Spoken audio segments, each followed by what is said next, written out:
Hello there. Petits Jedi et petits Sith, sans oublier les grands fans de Star Wars, comment allez-vous? Alors, je vous avais pas menti, cet épisode était dingue, pas vrai?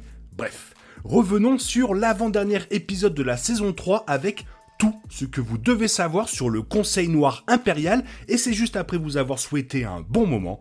Let's go!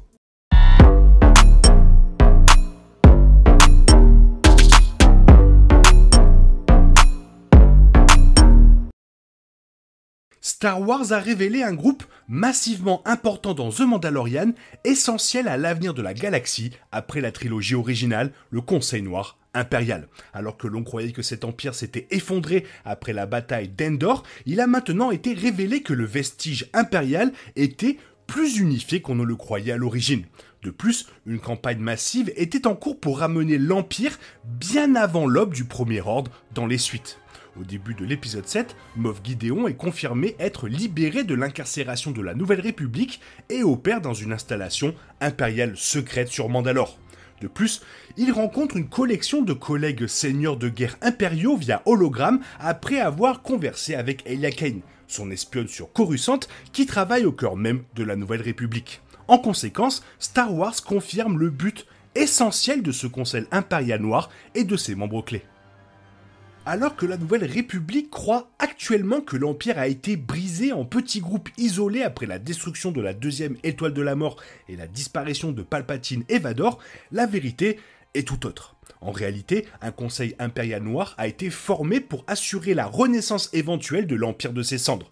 Tel le Phénix. Comme révélé dans les premières minutes de l'épisode 7, le Conseil a divisé la galaxie en divers secteurs, chaque seigneur de guerre conservant ses propres zones, essayant de rassembler les ressources qu'il peut pour un plan global plus vaste, tout en faisant attention à ne pas alerter la Nouvelle République de leurs objectifs plus ambitieux. Ça, c'était pas trop difficile.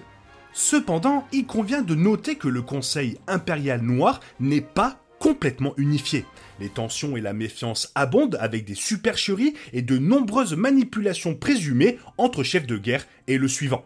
De nombreux dirigeants, comme Gideon, ont commencé à douter de l'idée qu'il existe un plan plus ambitieux entourant le retour de l'un des dirigeants les plus puissants de l'Empire, l'héritier. C'est là qu'interviennent les plans et les motifs secrets, même si la résurgence impériale finit par obtenir ce qu'elle veut avec la naissance du Premier Ordre avant la trilogie de suite. En plus de Gideon lui-même, il semble y avoir 8 délégations différentes de la résurgence impériale qui font partie du Conseil impérial noir. Cependant, seuls 2 membres sont nommés avec une importance majeure à la fois pour cette ère actuelle de la chronologie de Star Wars, mais aussi pour l'avenir avec le Premier Ordre. Joué par Brian Gleeson, le commandant Brandon Hux se révèle être membre du conseil aux côtés du capitaine Gilad Pellaeon, commandant en second de nul autre que le grand amiral Thrawn, qui fera ses débuts en live action dans la prochaine série Ahsoka grâce à l'acteur de retour Lars Mikkelsen qui a exprimé Thrawn dans Star Wars Rebels.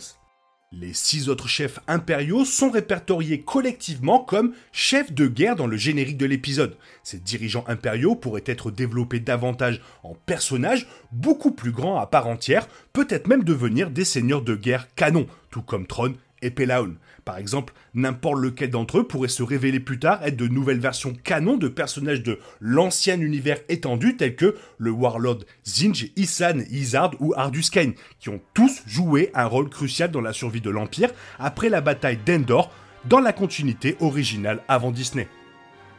L'un des plus importants est Brandon Hux et le projet Nécromancien.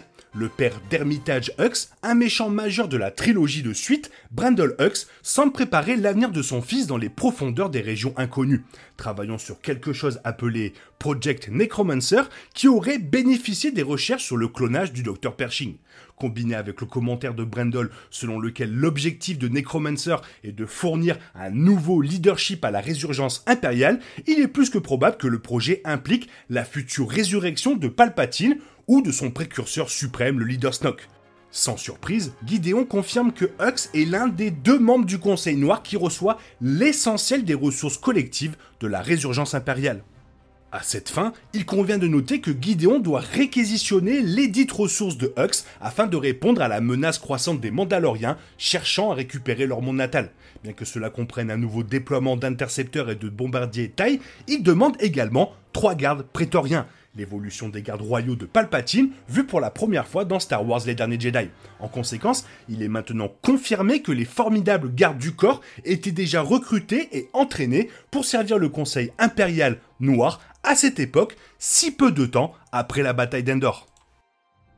L'autre chef impérial nommé est le capitaine Gilad Pellaeon, le commandant en second du grand amiral Thrawn, qui continue d'assurer à ses collègues dirigeants que le retour imminent de Thrawn restaurera l'Empire à son ancienne gloire. Alors que Gideon et d'autres ont commencé à exprimer leurs doutes, il semble que Thrawn ait un plan plus vaste pour anéantir définitivement la Nouvelle République, ce qui sera probablement révélé davantage dans la série Ahsoka. En attendant, Thrawn a probablement besoin que le Conseil Noir continue à fonctionner comme il a fait, en maintenant ses secteurs jusqu'à ce qu'ils soient tous prêts à frapper collectivement sous son commandement. Pellaeon est une figure importante de l'ancien univers élargi où il a servi de bras droit à Thrawn. Là, il est finalement devenu le dirigeant de la résurgence impériale, menant l'Empire contre les envahisseurs extragalactiques. Pellaeon a joué un rôle dans le siège de Lothal dans Star Wars Rebels, mais c'est excitant de le voir enfin apparaître en live action.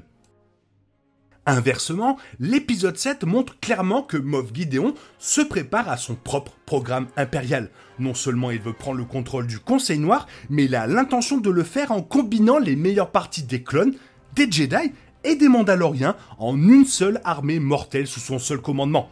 Il a clairement peu confiance en Pellaeon ou au retour supposé du grand amiral Thrawn. Et en tant que tel, il a pris les choses en main. La fascination obsessionnelle de Moff Gideon pour les Mandaloriens, et en particulier leur histoire en tant que guerrier, pourrait influencer ses plans de clonage. Une ligne de dialogue que l'épisode 5 se démarque particulièrement, Moff Gideon dit « Vous étiez un peuple talentueux, mais votre temps est passé. Cependant, comme vous pouvez le voir, Mandalore vivra en moi. » Il est obsédé par l'éradication des Mandaloriens, obsédé par l'idée de prendre leur place, leurs ressources et leurs connaissances. Depuis sa dernière défaite, il a utilisé l'alliage Beskar de leur planète pour donner à ses soldats une nouvelle version de l'armure mandalorienne et Gideon s'est également créé une armure très menaçante. Gideon pourrait être en train de créer sa propre armée impériale, une armée dont les autres dirigeants du Conseil Noir ne sont pas au courant. Et quelle meilleure façon de le faire que d'élever de nouveaux soldats par clonage. La République l'avait déjà fait auparavant et avait réussi, et il est clair que Gideon n'aime pas dépendre de ses collègues chefs impériaux pour les armes, les combattants et les navires. Si Gideon parvenait à créer sa propre armée de clones, il ne dépendrait plus jamais du Conseil Noir. Il pourrait continuer à opérer sur Mandalore en dehors de la juridiction du Conseil et planifier sa propre attaque contre la galaxie dans son ensemble, avec une force presque imparable à sa disposition. Alors que l'implication de Gideon dans la création de Snoke était, à un moment donné, la perspective la plus évidente, ses ambitions semblent occuper le devant de la scène dans la confrontation finale de la saison 3. En combinant les idées des clones des Jedi et même des Mandaloriens, Gideon pourrait être sur le point de créer un soldat parfait. Il existe cependant une autre possibilité qui permet au désir personnel de Moff Gideon d'éclipser tout le reste.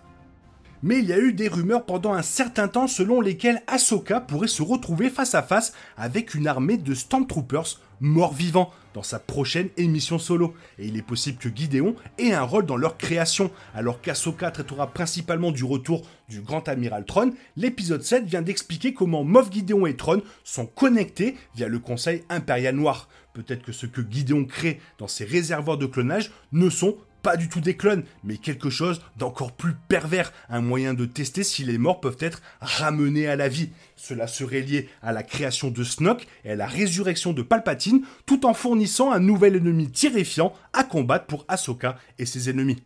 Gardant cela à l'esprit, il va de soi que Moff Gideon pourrait bientôt se retrouver seul, sans le soutien du Conseil impérial noir, dans un avenir proche. Et encore une nouvelle faille de la part de la Nouvelle République qui laisse un droïde impérial sur Coruscant sans que personne ne le sache, c'est quand même assez fort. Toi, qu'est-ce que tu en penses? Fais-moi part de ton avis sur cet épisode dans la zone commentaire, sinon il est temps pour toi de reprendre le cours normal de ta vie, et on se retrouve demain pour une nouvelle vidéo. Bisous bisous, bye bye.